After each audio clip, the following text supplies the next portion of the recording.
What's up, y'all? Today we are going to do a little bit of a day in the life. I got up around 6:30 this morning, went straight to the kitchen and made coffee right here at Paper Street Coffee. Code CXC at checkout. Anyway, then came straight into the office. It's Sunday morning. I decided, I'm gonna show you guys some B-roll. I decided to get a stand-up desk. So I have all my setup here for live streaming and all that. But I got a stand-up desk because I talk so much about staying active with pots and making adaptations that I realized I was sitting down for like 8 to 10 hours a day. No, probably 6 to 8 hours actually a day, and I wasn't as active as I would have liked. I get enough steps in, but I'm getting a walking pad to get more steps so I can do it actively while I'm working instead of having to I like to automate my lifestyle, okay? I like to automate my life and make things easier. So this is one of the things that I decided to do because it helps me. So I've been working in here since like 7:30, it's 8:35 right now, on client programs. By the way, I have 8 spots open. If you want one-on-one POTS coaching, I only have 8 spots open. Anytime that I talk about this, anytime that I do update and have more spots, they go very quick. So hit me up in the email or join our Positive POTS forum down below where you get a workout program and so many other resources. Anyway, I've been working for about an hour now. I'm about to hop on client calls for the next 3.5 hours. So I'll be here at this desk for a very long time. We are stepping out for the second time today. The weather does not look, I mean, there's like blue sky right there. Can you guys see that? But everything else is just like dark, dude. It's gonna rain. It's gonna freaking rain. This is not a really great example as how to live with POTS syndrome because I haven't eaten all day. I've had 2 46-ounce bottles of water. I had a bunch of like dried mango and then my chicken sausages in the beginning, but I haven't even had 1,000 calories. I'd be surprised if I've had like 600 calories total. And so we had coffee, we had that. We sat in the office since stood in the office for the most part, since 7:30 in the morning until 3:30. So I came outside to get some fresh air. I'm gonna get some steps in. I'm gonna put my dog in his wheelchair, walk around with him a little bit, and then I'm gonna head off to the grocery store. We're about to go to the grocery store. I already walked my dog. I forgot to film it, whatever it is, what it is. I'm jumbled. Today has been a grind day. Get it done, no excuses. Do what you gotta do, put your head down, and do the work. That's what I've been doing all day. 7:30 in the morning until 3:30 was in that office, grinding it out, barely ate. Now I'm gonna go to the grocery store. I need to cut the grass at some point, but I'm not gonna cut the grass. Am I feeling symptomatic today? No, I'm not. I feel good. And if I was, I would try not to focus on that. That's one of my biggest pieces of advice for you guys is your symptoms get worse the more you focus on them.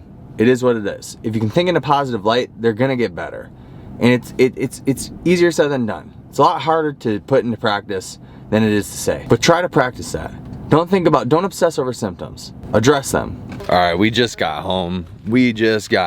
Now we gotta grab the groceries. The groceries right here. You guys, that cost me $100. And I got like no food. 2 bags of grapes, 2 bushels of bananas and some like chicken, deli chicken or something. Got a watermelon, some liquid death. I mean, I just can't believe how much groceries cost now. It's ridiculous. Hi, yeah, we're back in the car. We went for a walk by the beach and we did like, what, 32 minutes? Yeah, 30 minutes. Walk for about 32 minutes and now we are on our way back to a grocery store, believe it or not. Which we go to every day. We go to every day. We're going to our favorite grocery store. It's called Sendik's. We go here often and we get what's called the tailgate burger, which is, what is it, like cheese, bacon. I don't know what they put in it, but it's so good. It's just a whole bunch of stuff. Like, even when we're not eating good, we're still pretty much eating good because the other thing that we're gonna have is a twice baked potato, which is just like a potato baked twice with sour cream, cheese, butter or whatever, right? Nothing like super processed. It's like the stuff it's the stuff that like everybody told you way back in the day is bad for you, but it's really not that bad for you. So we're gonna go get that now. You don't like elevators, do you? No, I have bad dreams about elevators. I have dreams about elevators that they spin upside down and like spin in circles and spin you around. That wouldn't be great for POTS. Right there. Secured the package. And how many trips did that take to get those? 2. We made a trip to a different Sendik's in a different part of town looking for these and they didn't have it. So I called this one. I was like, yo, you got those twice baked sweet potatoes? And it was like, yes. I just made 60. I was like, bet, we're on our way. And I got them. The potatoes are in the microwave, getting preheated before we slap them on this grill right here so we can make the skin crispy. So we got 2 tailgates, 1 loaded twice baked potato. I'm so freaking hungry. It's crazy. Of course, we're gonna salt it because that's how we manage our pots. A healthy dose of salt. And now this. Ready to eat? Yeah. Nice. We have finished our dinner. And now I'm gonna put my girlfriend through a Q&A. What's it like dating somebody with POTS syndrome? Hold on, I'm gonna pass out. I'm just kidding. What's it like?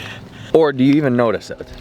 The only thing I notice is you always have some kind of symptom every day. So you always have, I can't breathe. You always can't breathe. You always have chest pain, or you're always dizzy. Yeah. Sometimes nauseous. I think mostly something that I deal with is mostly the thing that I deal with is dizziness, mostly, right? Like I feel like I don't really have life-threatening stuff. No Right. life-threatening, but you're always dizzy, pain in your chest, short of breath, can't breathe. Yeah. Or, what was the other one I said? Nauseous. Are we doing, oh, this isn't the road. That's not the road. How do you think that I deal with them? I think you just really state that you're feeling a certain type of way. And then I usually say, did you drink water yet? And water means water with electrolytes. Between us, usually that's, you know what I'm talking about. And then you'll either say yes or no, or maybe you haven't eaten. Which is pretty common in this That's a pretty household. common problem. Like if you're feeling dizzy or nauseous because you haven't eaten. So yeah. So you for do the most thing. part, you would think you say I got it pretty under control, pretty under wraps. Yeah, I mean, it's not like you're debilitated getting out of bed or you have to sit down or something. Right. It's just you state you have the symptom and then that's really it. What would be your advice to anybody who might be dating somebody with POTS or something? Because there's so many people that watch this and they're like, it affects their dating life. Yeah. And all these things. What do you think would be your advice? Because I feel like coming into the relationship together, I had POTS before we started dating, but I didn't really make it a thing until I got more comfortable with you and I let you know that I had POTS. Yeah. And I knew that you would kind of know what it was because you're a medical professional. But then, what do you think? How do you deal with it if you're somebody who's dating somebody with POTS? I mean, I guess for me, I don't really have to deal with it because it's not severe. It's just you stating you have symptoms. But I guess my advice would be, obviously the feelings and the sensations of the blood pressure changes and stuff are valid. But I think that there is a lot of anxiety around POTS. And so I guess as a partner, when you don't know if it's oh, the blood pressure is really low or something, you don't objectively know what's wrong, I think just being reassuring and saying, you're okay. Just, take a second, drink a bottle of water, get a salt packet, take a breather, and then, just kind of try to be supportive and reassuring. Make no mistake, guys, I definitely do have symptoms from day to day. I'm way higher functioning. I know how to deal with them, and I don't make a big deal out of them. I'm not rushing to the hospital. I'm not going out and talking to any doctors. I'm not going to any specialists. When was the last time you heard me ever going to a doctor? Never in our relationship. Well, actually, that's not true. Yes, it is. Yeah. True. I went to the emergency room one time. Yes. But because not anything POTS related. Not anything POTS related. But my thing is is that if you're somebody who's dating somebody with POTS, do your best to just be there and support the person. Not in the way of feeding into their anxieties and telling them oh my gosh, something is going wrong. You should go to the hospital. You should find the specialist. Because that's just not how you deal with this stuff. But rather be okay, I'm sorry you're feeling this way. What can we do to make it go away? Have you drank your water? Have you eaten? Because this one always makes sure that I'm fed. Always make sure that, to ask me, have you eaten today? Which is a common mistake that I make, is just not eating. And then she'll ask me about have you taken your sodium? Have you done your water? Blah, blah, blah, blah. I'm sorry you're feeling that way. And then she leaves it. She's the only person in my life that hasn't fed the anxiety. And I think that that's super important. Don't feed the anxiety. And for you people with POTS that feel they're not feeding my anxiety, so they're not validating my emotions and my feelings, you're the wrong one. You're the person that's wrong. This person's right.